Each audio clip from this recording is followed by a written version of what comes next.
Albert Pike emerged as one of the most influential figures in 19th-century American intellectual and fraternal circles, born in 1809 and active until his death in 1891. A multifaceted individual, Pike pursued careers as a lawyer, poet, journalist, and military commander while achieving preeminence in Freemasonry as Sovereign Grand Commander of the Scottish Rite's southern jurisdiction from 1859 onward. His authorship of Morals and Dogma of the Ancient and Accepted Scottish Rite of Freemasonry in 1871 established him as a leading philosophical voice within the organization, synthesizing comparative religion, symbolism, and esoteric traditions into a comprehensive doctrinal framework that shaped Masonic thought for generations. Pike's life reflected the turbulent transitions of the antebellum South to the post-Civil War era, positioning him at the convergence of regional politics, military strategy, and fraternal institutions that extended influence across Arkansas, Indian Territory, and Washington, D.C. Pike's political engagement spanned several decades and parties, beginning with his editorship of the Arkansas Advocate as a Whig advocate for internal improvements and states' rights. He transitioned to the Know-Nothing Party in the 1850s, introducing the organization in Arkansas and attending its 1856 National Convention before departing over insufficient pro-slavery commitments. During the secession crisis, Pike authored the 1861 pamphlet State or Province, Bond or Free, articulating constitutional arguments for Southern independence. Commissioned by the Confederate government as a brigadier general in 1861, he negotiated treaties with multiple Native American tribes in Indian Territory, securing alliances with the Cherokee, Choctaw, Chickasaw, Creek, Seminole, and Osage nations. His command included participation in the Battle of Pea Ridge in 1862, followed by a later appointment as Associate Justice of the Arkansas Supreme Court in exile from 1864 to 1865. After receiving a pardon from President Andrew Johnson in 1866, Pike limited his political activity to editing the Democratic newspaper The Patriot in Washington, D.C., partnering in law with former Senator Robert W. Johnson, and supporting Alicia Baxter during the 1874 Brooks-Baxter War. Beyond these documented roles, Pike's name became entwined with claims of deeper involvement in secret societies and prophetic foresight regarding global conflicts. His primary affiliation centered on Freemasonry, particularly the Scottish Rite, alongside earlier membership in the Independent Order of Odd Fellows. Allegations linked him to the Ku Klux Klan and Knights of the Golden Circle, though primary documentation for such ties remains absent.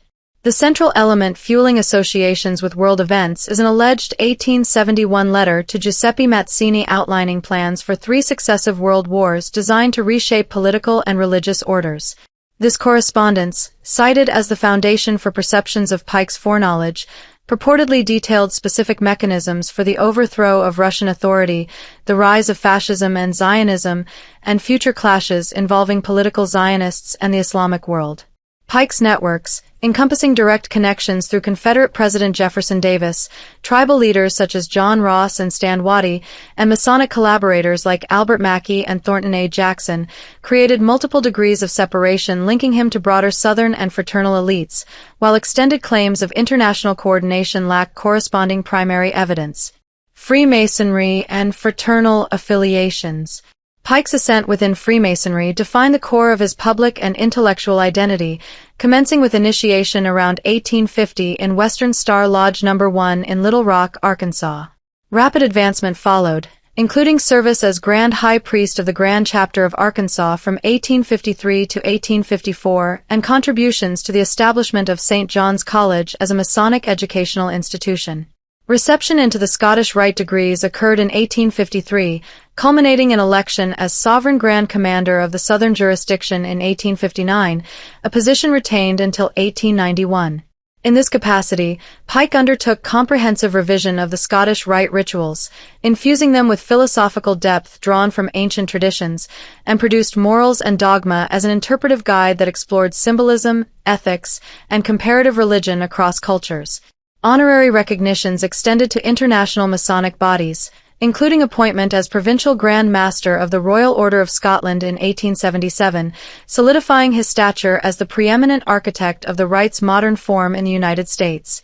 Earlier fraternal involvement included membership in the Independent Order of Odd Fellows beginning around 1840, though Pike's engagement diminished as Masonic commitments intensified. This pattern of layered affiliations aligned with Pike's documented fascination with ritualistic and symbolic structures, evident in his scholarly output and organizational reforms. The Scottish Rite under his leadership fostered expansive networks that influenced lodges across the southern and western regions, with Pike maintaining correspondence and collaborative relationships with figures such as Albert Mackey, whose historical writings complemented Pike's philosophical contributions, and Thornton A. Jackson, leader in Prince Hall Scottish Rite, to whom Pike provided complete ritual materials and sustained a relationship of mutual respect. These ties reinforced Freemasonry as the institutional foundation of Pike's influence, extending its reach through standardized practices and educational initiatives that persisted well beyond his lifetime. Claims of additional secret society participation surfaced in relation to post-Civil War organizations, including assertions of Pike's role in the Ku Klux Klan during its formative phase in Memphis. Some contemporary accounts from within Klan circles described him in capacities such as Chief Judicial Officer or Grand Dragon for Arkansas, tied to his residency and editorial writings in the Memphis Daily Appeal that referenced concepts of Southern Brotherhood. Pre-war allegations connected Pike to the Knights of the Golden Circle through shared Southern sympathies and pro-slavery orientations, yet no membership records or direct participation documents confirm these associations. Similarly, linkages to Illuminati or Luciferian networks derive from interpretive readings of morals and dogma, symbolic references to ancient deities and light-bringer motifs, presented without supporting correspondence or organizational minutes that would substantiate operational involvement. Pike's fraternal world thus remained anchored in verifiable Masonic structures, while spawning interpretive extensions that circulated in later narratives. Political involvement and Confederate service. Pike's entry into politics occurred through journalism in Arkansas, where he assumed editorship of the Arkansas Advocate and championed Whig principles of economic development and constitutional governance against Democratic dominance. Frustration with the National Whig Party's ambivalence on slavery prompted his alignment with the Know-Nothing Party upon its founding, leading Pike to organize its Arkansas chapter in 1854 and represent Southern delegates at the 1856 National Convention, where he withdrew over platform deficiencies regarding sectional interests. This evolution culminated in explicit advocacy for secession, articulated in the 1861 pamphlet State or Province, Bond or Free, which framed the right of Southern states to depart the Union as a legal and historical imperative grounded in compact theory. Pike's political writings and committee leadership established him as a vocal proponent of regional autonomy throughout the antebellum period. The outbreak of the Civil War translated Pike's political convictions into active Confederate service when the Arkansas Secession Convention appointed him Commissioner to Indian Territory in 1861. In this diplomatic capacity, Pike negotiated and secured treaties with 9 tribes, including the Cherokee under Chief John Ross, the Choctaw, Chickasaw, Creek, Seminole, and Osage, aligning their military resources and territories with the Confederacy through formal agreements that promised protection and autonomy. Commissioned Brigadier General in November 1861, Pike commanded the District of Indian Territory, overseeing joint operations with forces under Ben McCulloch and coordinating native cavalry units led by Stand Watie at engagements such as Pea Ridge in 1862. Administrative conflicts and strategic disagreements prompted Pike's resignation, after which he received appointment as Associate Justice on the Arkansas Supreme Court in exile for the duration of the conflict from 1864 to 1865. These roles integrated political negotiation with military execution, embedding Pike within the Confederate command structure under President Jefferson Davis. Following Confederate defeat, Pike secured a presidential pardon in 1866 and moderated overt political activity, relocating to Washington, D.C., where he practiced law in partnership with former Senator Robert W. Johnson and edited the Democratic newspaper The Patriot from 1868 to 1870. Limited re-engagement occurred through support for Elisha Baxter's gubernatorial claim amid the 1874 Brooks-Baxter War, aligning temporarily with federal Reconstruction dynamics under President Ulysses S. Grant. Pike's post-war trajectory emphasized legal scholarship and fraternal leadership over partisan office-seeking, reflecting a deliberate retreat from the electoral arena while preserving influence through established Southern networks. This arc from Whig journalism to Confederate diplomacy and measured Democratic involvement illustrated the interplay of ideology and pragmatism that defined Pike's public career across shifting national contexts. Claims of predictive correspondence and World War outlines. The attribution of prophetic insight to Pike centers on an alleged correspondence dated August 15, 1871, addressed to Giuseppe Mazzini, in which detailed blueprints for 3 world wars appear as mechanisms to achieve ideological and geopolitical transformations. The outlined sequence begins with the First World War engineered to topple the Russian Tsars and install atheistic communism as a counterforce to established orders. The Second World War exploits divisions between fascists and political Zionists, resulting in the elimination of Nazism, the consolidation of Zionist influence through the creation of Israel, and the simultaneous elevation of communism to global prominence as a balancing power. The Third World War targets tensions between political Zionists and the Islamic world, precipitating mutual exhaustion that dismantles remaining religious structures, including Christianity, and culminates in the public manifestation of a pure doctrine centered on Lucifer as the ultimate revelatory principle. This framework positions the conflicts as orchestrated stages in a progression toward a unified global order stripped of traditional faiths. Such predictions gain traction precisely because the letter constitutes the sole documented vehicle associating Pike with foresight into 20th century events. No parallel references appear in Pike's verified writings, including Morals and Dogma, which confines itself to philosophical exegesis of Masonic symbols and historical religious systems without forecasting specific military or political sequences. The correspondence's narrative structure links Pike's Masonic authority to Mazzini's revolutionary activities, implying coordinated direction of historical forces through fraternal channels. This single text thus serves as the foundational element for all subsequent interpretations that credit Pike with anticipatory knowledge of the world wars and their ideological consequences, embedding his name within discussions of engineered global change.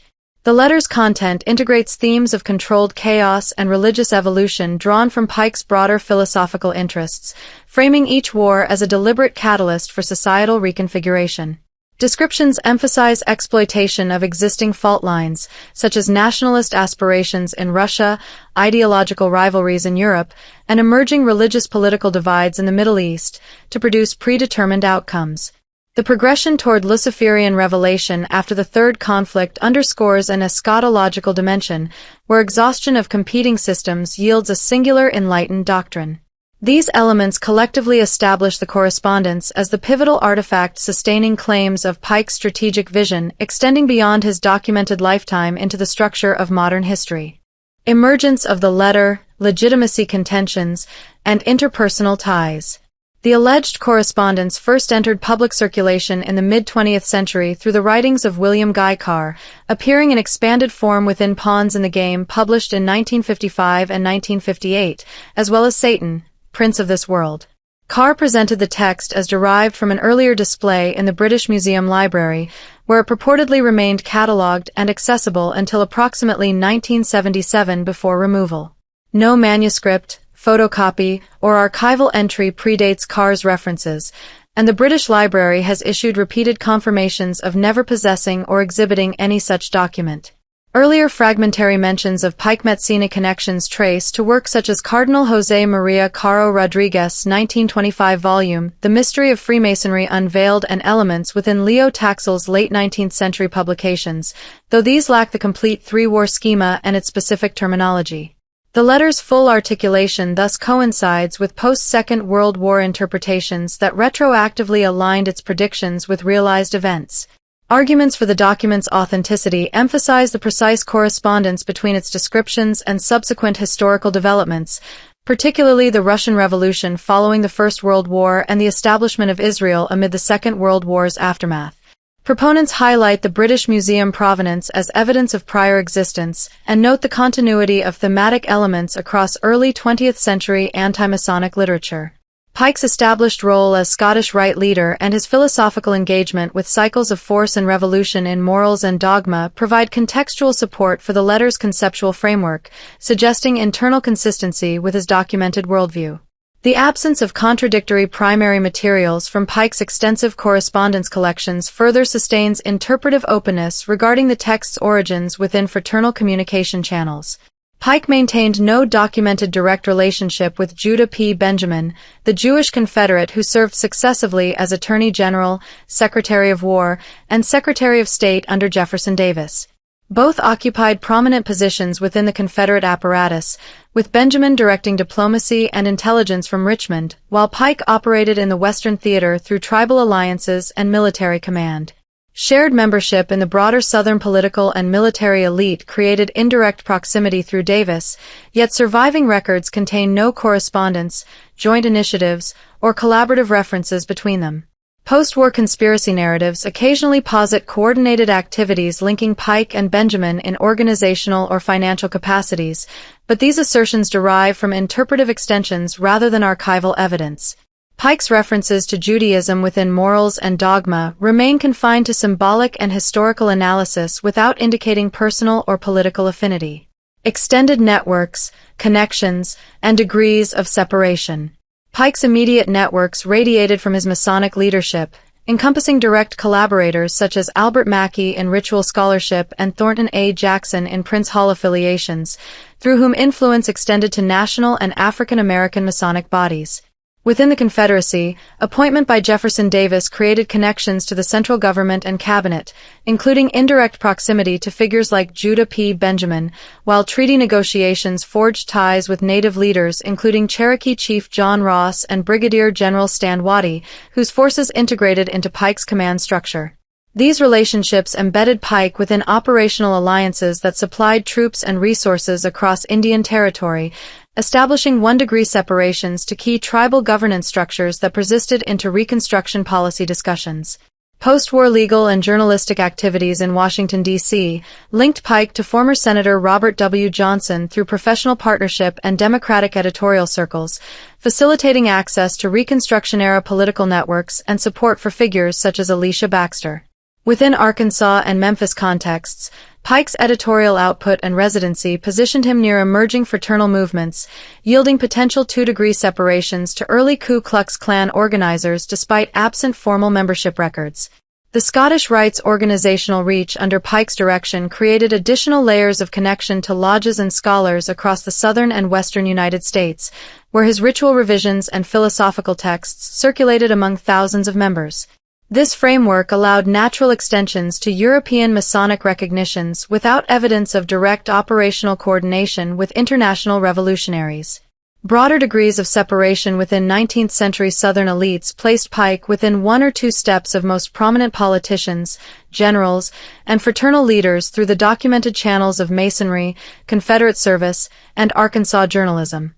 Claims of global Illuminati or Mazzina-directed networks rely on the interpretive framework supplied by the alleged correspondence rather than independent correspondence or minutes. Pike's influence operated through institutional and regional conduits that amplified his voice in American contexts while remaining bounded by the absence of primary materials supporting transatlantic conspiratorial structures. The resulting web of connections thus illustrates a regionally dominant figure whose documented associations naturally intersected with major historical currents of the era. Conclusion. The documented dimensions of Pike's career reveal a cohesive pattern of institutional leadership in Freemasonry, partisan activism in Southern politics, and diplomatic military service within the Confederacy, each sphere reinforcing the others through overlapping networks of collaboration and influence. Scottish Rite reforms and Morals and Dogma provided intellectual continuity, while political writings and tribal treaties translated ideology into actionable alliances under Jefferson Davis. Extended connections to Masonic scholars, Native commanders, and Washington legal partners created a resilient structure of 1- and 2-degree separations that sustained Pike's relevance across decades. These elements collectively define the verifiable scope of his contributions within 19th-century American history. The emergence of the alleged Mazzina correspondence in the mid-20th century introduced an additional interpretive layer, framing Pike's philosophical output as preparatory groundwork for outline sequences of world conflicts progressing through communism, Zionism, and religious reconfiguration. Its detailed predictions for 3 wars and ultimate doctrinal revelation supplied the singular textual basis for attributions of global foresight, with arguments rooted in historical alignment and institutional provenance reinforcing its narrative function. Interpersonal proximities, such as those within Confederate leadership, and fraternal extensions further contextualized these claims without requiring additional primary substantiation beyond the letter itself. Pike's legacy therefore encompasses both the tangible achievements of Masonic reform and political engagement and the subsequent cultural associations generated by the correspondence's circulation. Networks anchored in Arkansas lodges, Indian Territory treaties, and Southern Democratic circles demonstrate the organic reach of his documented activities, while the letter's chronology from Carr's publications onward illustrates the process through which interpretive narratives attach to his established stature. This synthesis underscores the interplay between verifiable institutional roles and the evolution of associated prophetic traditions that continue to inform discussions of Pike's place in historical memory.